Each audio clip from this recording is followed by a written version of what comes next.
যারা নিজের বোনকে বিয়ে করে যায় তাদের জন্মের ঠিক নাই। কারণ হ্যালো। জয় শ্রীরাম। জি স্যার, ভালো আছেন? হ্যাঁ, কে বলছেন? হ্যাঁ স্যার, আমি আপনার একটা ভিডিও দেখে ফোন করলাম আর কি। হ্যাঁ বলুন। এই যে একটা ভিডিও আপনারা তিনজন দাদা একসঙ্গে ভিডিও করেছেন, হ্যাঁ যে আপনি বলছেন, আপনি যে কথাটা বলেছেন, যারা নিজের বোনকে বিয়ে করে তাদের জন্মের ঠিক নেই, এই একটা কথা বলছিলেন না? হুম। আচ্ছা, এটা তার উদ্দেশ্য কি? উদ্দেশ্য যাদের দিকে দিবা তাদের দিকে আমি ঠিক দিয়ে দিয়েছি, ব্যাস। ও আচ্ছা আচ্ছা।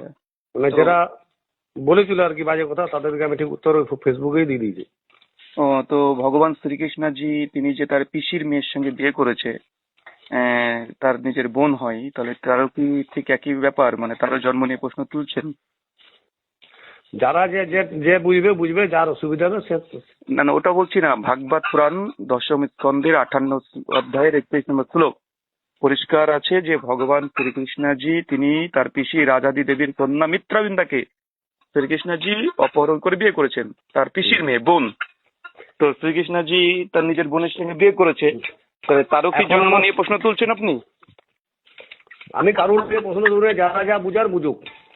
না না, আমি তো এখন দেখছি শ্রীকৃষ্ণ যে কাজটা করেছে, অর্জুন ভদ্রাকে বিয়ে করেছে, অনেকে ফোন করতে পারে। তাহলে কি শ্রীকৃষ্ণজিকে জন্ম নিয়ে সব প্রশ্ন তুলছেন আপনি, তাই তো? হ্যালো হ্যালো হ্যালো হ্যালো, এই হচ্ছে অবস্থা আপনাদের, না? ভগবান শ্রীকৃষ্ণের জন্ম নিয়ে প্রশ্ন তুলছেন। ফোনটা কেটে ফোনটা রেখে দিয়ে কথা বলার মতো হিম্মত নেই, আবার আপনারা ফেসবুকে ভিডিও তৈরি করেন ইসলামকে টার্গেট করে।